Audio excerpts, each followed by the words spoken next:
Ready ആയിട്ടിരിക്കല്ലേ പുറത്ത് പോയാൻ game കളിക്ക. ചേട്ടാ റെഡി ആയിട്ടില്ലല്ലോ. ഞാൻ ഇപ്പം റെഡിയാവും. റെഡിയാവും. സത്യം പറഞ്ഞാൽ അമ്മ ഇല്ലാത്തതുകൊണ്ട് 2 ദിവസമായിട്ട് വീഡിയോ ഇട്ടിട്ടില്ലല്ലോ. അതിപ്പോൾ എന്തായാലും ഇനിയിപ്പോൾ അങ്ങനെ നമ്മൾ എന്തായാലും ഇങ്ങനെ ബോറടിച്ചിരുന്നിട്ട് കാര്യമില്ല, എന്തെങ്കിലും കഴിക്കാൻ പോവാ അല്ലേ? നിനക്ക് എന്താ വേണ്ട? ദോശ വേണോ, പൊറോട്ട വേണോ, ബിരിയാണി വേണോ, അല്ലെങ്കിൽ ഷേക്ക് വേണോ, ബർഗർ വേണോ, പിസ്സ വേണോ, എന്താ വേണ്ടേ? എല്ലാരും ഇഷ്ടം ഷേക്ക് വേണം എന്തായാലും. ആ പിന്നെ എന്താ കുഴപ്പമില്ല, മസാല ദോശ മതി. അതിൻ്റെ കൂടെ എന്തായാലും വേണം. എന്നെ വിഷമറില്ല അതൊന്നും. വേറെ റെഡിയാവും. ഞാൻ ഇപ്പം സ്റ്റേജ് കംപ്ലീറ്റ് ആക്കട്ടെ. ഓക്കെ. അമ്മ മേമയുടെ വീട്ടിലാണേ. 2 ദിവസം പാപ്പൻ്റെ മേമയുടെ കൂടെ നിന്നിട്ട് വരാമെന്ന് പറഞ്ഞ് പോയതാ. അമ്മ കൂടെ ഇല്ലാത്തതുകൊണ്ട് തന്നെ ഞങ്ങൾ 2 ദിവസമായിട്ട് വീഡിയോ ഒന്നും ഇട്ടിട്ടില്ല. ഇന്നിങ്ങനെ ഇരുന്നപ്പോൾ വല്ലാത്തൊരു ബോറടി. അങ്ങനെ ഞാനും ദീപും ഒന്ന് പുറത്തേക്ക് ഇറങ്ങി. നേരെ ചായ ക്ലബിലേക്കാണ് ആദ്യം പോയത്. ഒരു ചായ കുടിച്ചിട്ടാവാം ബാക്കി പരിപാടി എന്ന് വിചാരിച്ചു. ബൈക്ക് നിർത്തേണ്ട താമസം. ബജി എന്ന് പറഞ്ഞിട്ട് ദീപു സ്നാക്സ് കൗണ്ടറിൻ്റെ അടുത്തേക്ക് എത്തി. എന്തിനാ ബജി മാത്രമാക്കണേ, ഓരോ പഞ്ചാബി സമൂസയും കൂടി പോരട്ടെ എന്ന് ഞാനും വിചാരിച്ചു.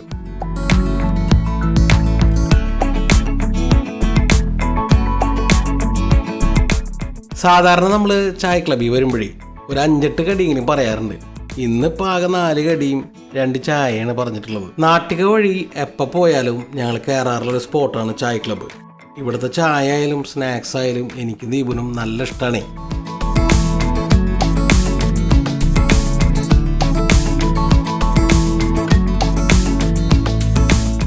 ഇവിടുത്തെ ബജിയാണ് ഞങ്ങളുടെ ഫേവറേറ്റ്.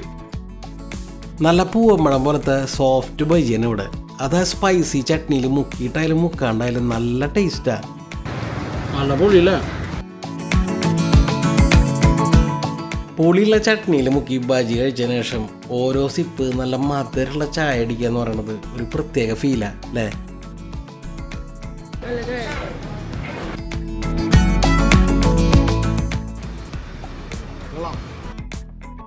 ഇനിയിപ്പോൾ എന്തൊക്കെ ചട്നി ഉണ്ടെന്ന് പറഞ്ഞാലും സോസ് ഉണ്ടെങ്കിൽ ദീപുവിനതൊരു പ്രാന്താന്ന് നിങ്ങൾക്കറിയാലോ. വളരെ മര്യാദരാമനായിട്ട് ആ ചട്നി മുക്കി പഞ്ചാബി സമൂസ കഴിച്ചിരുന്ന എന്നെ വരെ അവൾ സോസ് മുക്കാൻ പ്രേരിപ്പിച്ചു. പക്ഷെ കഴിച്ചു നോക്കിയപ്പോഴല്ലേ സംഗതി ഉഷാറായിട്ട് കേട്ടാ. വേറെ ഒന്നും വേണ്ട, ഇത്തിരി സോസ് കിട്ടിയ ഇങ്ങനെ പുഞ്ചിരിക്കുന്ന ഭാര്യനെ വേറെ ആർക്കാ കിട്ടുക? വെറൈറ്റി ആയിട്ട് ഇനി എന്തെങ്കിലും ഉണ്ടോയെന്ന് വെറുതെ ഒന്ന് കണ്ണോടിച്ചാണ് ചില്ലല്ലമാരിലേക്ക്. അപ്പോഴാണ് ഈ ചിക്കൻ പത്തിരി കണ്ടത്. എന്നാൽ പിന്നെ ചൂടോടെ ആ ചിക്കൻ പത്തിരിയും കൂടി കഴിക്കാമെന്ന് വിചാരിച്ചു.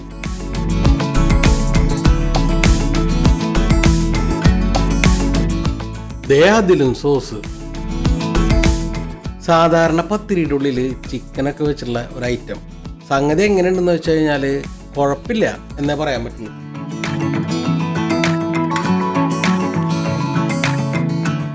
അങ്ങനെ ഞങ്ങളുടെ ചായ കുടിയൊക്കെ കഴിഞ്ഞ് ബില്ലൊക്കെ കൊടുത്ത് ഞങ്ങളവിടെ നിന്ന് ഇറങ്ങി. എല്ലാ ദിവസവും ദീപുവിൻ്റെ അമ്മാമ്മ കാണുമ്പോൾ പറയും, മോനെ ഈ ടോർച്ചൊന്നും കത്തണില്ല, ഇതൊന്ന് റെഡിയാക്കി തന്ന അമ്മാമ്മയ്ക്ക് വലിയ ഉപകാരമാവുന്നു. 2 വർഷം മുമ്പ് ഞാൻ അബുദാബിയിൽ നിന്ന് നാട്ടിൽ വന്നപ്പോൾ അമ്മാമ്മയ്ക്ക് കൊടുത്തതാണ് ഈ ടോർച്ച്.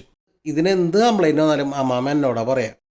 എന്തായാലും ചാർജർ മാറ്റി ബാറ്ററി മാറ്റിയപ്പോൾ സംഗതി ഉഷാറായി. തൃപ്രയാറുള്ള സോയൂസ് എന്ന് പറഞ്ഞ ഇലക്ട്രോണിക് ഷോപ്പിലേക്കാണ് ഞങ്ങൾ വന്നുള്ളത്. പണ്ടേ ഉള്ള ഒരു ഷോപ്പാണിത്. ആകാശകൂടാരക്കീഴിൽ നിലാവിന്റെ തീരാത്തിരക്കയിൽ കാണാത്ത സ്വപ്നങ്ങൾ രത്നങ്ങളാക്കുന്നതാര്? കാതോരം പാടാൻ വാ, പാഴ്പൂരം കാണാൻ വാ. കാതോരം പാടാൻ വാ, പാഴ്പൂരം കാണാൻ വാ. അങ്ങനെ ഞങ്ങൾ പാട്ടൊക്കെ പാടി ഊരകത്തുള്ള കൃഷ്ണ ഹോട്ടലിലെത്തി. കുറേ പേരായി എന്നോട് പല തവണ ആയിട്ട് പറയണു ഇവിടുത്തെ ദോശയും കൊള്ളിയും ഒന്ന് കഴിച്ചു നോക്കാൻ. എന്നാൽ പിന്നെ ഇന്നത്തെ ഡിന്നർ ഇവിടെ നിന്നാവട്ടെ എന്ന് വിചാരിച്ചു.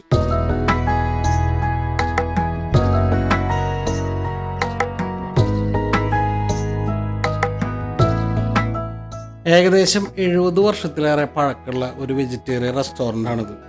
പണ്ടെൻ്റെ അമ്മയുടെ വീട്ടിൽ പോകുമ്പോഴേ അവിടെ രാമർഷേട്ടൻ്റെ ചായക്കടി ഉണ്ട്. ആ ഒരു ചായക്കടയൊക്കെ ഓർമ്മ വരുന്ന രീതിയിൽ പഴയ ഒരു സെറ്റപ്പിലുള്ള റെസ്റ്റോറൻറ്റ്. അങ്ങനെ നമ്മുടെ സിഗ്നേച്ചർ ഐറ്റമായിട്ടുള്ള ദോശയും കൊള്ളിയും ഇവിടെ എത്തിയിരിക്കുകയാണ്.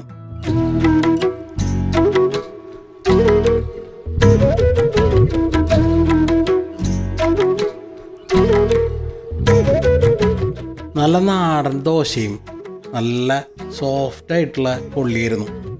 കൊള്ളി സോഫ്റ്റ് ആണെന്ന് മാത്രമല്ല നല്ല രുചിയുണ്ടായിരുന്നു.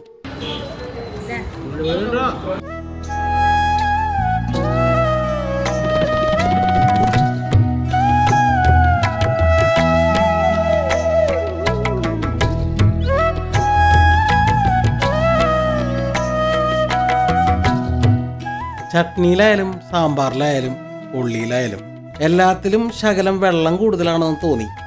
എന്നാൽ ചായയിൽ അങ്ങനെയല്ല കേട്ടാ. ചായയിൽ വെള്ളമൊക്കെ ഓക്കെ ആയിരുന്നു. നല്ല ഉഗ്രം ചായയായിരുന്നു. ദീപുവിന് പക്ഷേ അവിടുത്തെ ചട്നിയിലും സാമ്പാറിലും നല്ല പോലെ ബോധിച്ചു. കൊള്ളിയിൽ ഇത്തിരി വെള്ളം കൂടുതലാന്ന് ഞാൻ പറഞ്ഞെങ്കിലും അതൊന്നും ടേസ്റ്റിനെ ബാധിക്കുന്നില്ല കേട്ടാ. കൊള്ളി നമുക്ക് നല്ല പോലെ ഇഷ്ടമാവും. ഇവിടുത്തെ ഒരു രീതി ചിലപ്പോൾ അതായിരിക്കാം. ഞങ്ങൾ വന്നിരിക്കുന്ന സമയത്തിനുള്ളിൽ തന്നെ ഒരുപാട് പാഴ്സൽ ദോശയും കൊള്ളിയും പോകുന്നുണ്ടായിരുന്നു. ദോശ നല്ല നാടൻ ദോശ, കൊള്ളി അടിപൊളിയല്ലോ. ഇനി ഇവിടെ നിന്ന് എന്തെങ്കിലും വേണമെന്ന് ഞാൻ ദീപുവിനോടൊന്ന് ചോദിച്ചു പോയി. അപ്പോൾ അവള് പറയാ. അങ്ങനെ ദോശയൊക്കെ കഴിച്ചു കഴിഞ്ഞ് 1-2 സെറ്റ് ദോശയും കൊള്ളിയും ദീപുവിൻ്റെ വീട്ടിലേക്ക് പാഴ്സലും വാങ്ങിയിട്ട് ഷെയ്ക്ക് കുടിക്കാനായിട്ട് ഞങ്ങൾ നേരെ ചെന്നെത്തിയത് വൈമാളിലായിരുന്നു. അവിടെ ചെന്നപ്പോൾ ദീപുവിന് ഷെയ്ക്ക് വേണ്ട, അവൽ മിൽക്ക് മതി എന്ന് പറഞ്ഞു. 40 രൂപ മുതൽ ഈ ഒരു ഷോപ്പിൽ അവൽ മിൽക്ക് സ്റ്റാർട്ട് ചെയ്യുന്നുണ്ട് കേട്ടോ. 40 രൂപയുടെ അവൽ മിൽക്ക് സാധാ അവൽ മിൽക്കാണെങ്കിൽ ഒരുപാട് വെറൈറ്റി നട്ട്സും ചോക്ലേറ്റും പല ഫ്ലേവേഴ്സിലുള്ള കിടിലം ഐറ്റംസ് ഇവിടെ ഉണ്ട് കേട്ടോ. കുട്ടികളൊക്കെ അട്രാക്ട് ചെയ്യാനായിട്ട് ലിറ്റിൽ കോംബോ എന്ന് പറഞ്ഞിട്ട് സ്പെഷ്യൽ അവൽ മിൽക്കും ഇവിടെ ഉണ്ട്. അത് വാങ്ങുന്നവർക്ക് ഈ മുട്ടയുടെ ഉള്ളിൽ എന്തോ ടോയ്സൊക്കെ വെച്ച് കൊടുക്കുത്രേ. നമ്മൾ ഈ കിൻഡർ ജോയിലൊക്കെ കണ്ടിട്ടുണ്ടല്ലോ, അതുപോലത്തെ ഒരു ഐറ്റം. നമ്മുടെ അവൽ മിൽക്ക് റെഡി ആയാലേ ഈ സംഭവം ബെല്ലടിക്കുന്ന പറഞ്ഞേ. അങ്ങനെ ഞങ്ങൾ അവൽ മിൽക്കിനായി കാത്തിരിക്കുമ്പോഴാണ് നമ്മുടെ മേശയ്ക്ക് ഒരു ആട്ടം. അപ്പോൾ ദീപു പറഞ്ഞു അപ്പുറത്തേക്ക് ഇരിക്കാമെന്ന്. അങ്ങനെ ഞങ്ങൾ ആ മേശയിൽ നിന്ന് ഈ മേശയിലേക്ക് മാറിയിരുന്നു. ഒരു 5 മിനിറ്റ് കാത്തിരിക്കുമ്പോഴേക്കും നമ്മുടെ അവൽ മിൽക്ക് റെഡി ആയിട്ടാണ്.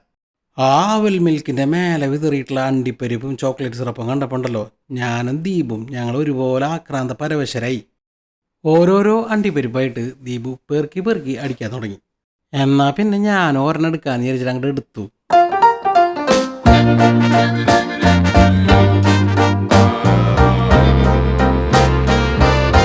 അടിപൊളി, കുറച്ചാൽ കൂടി ഇടാം.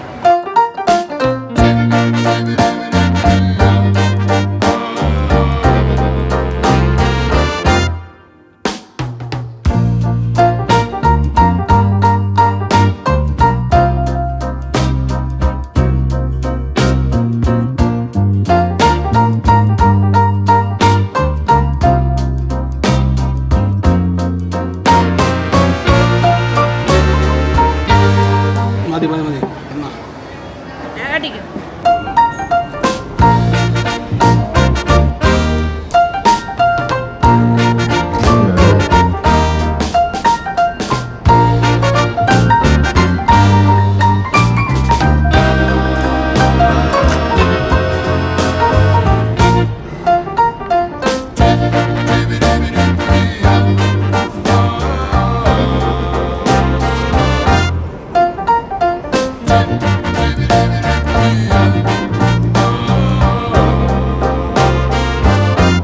സാധാരണ ഞാൻ അവൽ മിൽക്ക് കഴിക്കാറില്ല, പക്ഷെ ഇതെനിക്ക് നല്ല ഇഷ്ടമായി. സ്പൂണൊക്കെ മാറ്റി വെച്ചിട്ട് ദീപ് കലാശക്കൊട്ടിലേക്ക് കടന്നുട്ടാ.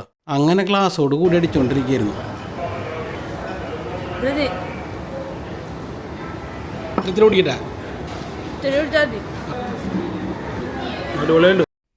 അങ്ങനെ അവൽ മിൽക്ക് കൂടിയൊക്കെ കഴിഞ്ഞ് ദീപുവിന് ഞാനൊരു ടിഷ്യൂ ഓഫർ ചെയ്തു. ദീപ് അത് നിഷ്കരണം തട്ടിക്കളഞ്ഞു. കഴിഞ്ഞിട്ടില്ല അത്രേ, ഇനിയും അതിൽ തോണ്ടാൻ കുറേ ബാക്കിയിട്ട് നമ്മൾ പറയണേ. അവസാനം പോലീസ് മുറയിൽ വരട്ടിയിട്ടാണ് ദീപുവിനെയും കൊണ്ട് അവിടെ നിന്ന് ഇറങ്ങിയത്. വീട്ടിലേക്ക് പോരുന്നതിന് മുമ്പേ ദീപുവിൻ്റെ വീട്ടിലേക്ക് പാഴ്സൽ വാങ്ങിയ ഐറ്റംസും പിന്നെ അമ്മാമ്മയുടെ ടോർച്ചും ഒക്കെ കൊടുത്തിട്ടാണ് ഞങ്ങൾ പോകുന്നത്. അപ്പോൾ ഈ വീഡിയോ ഇവിടെ അവസാനിക്കുകയാണ്. മറ്റൊരു വീഡിയോ ആയിട്ട് ഉടനെ കാണാം.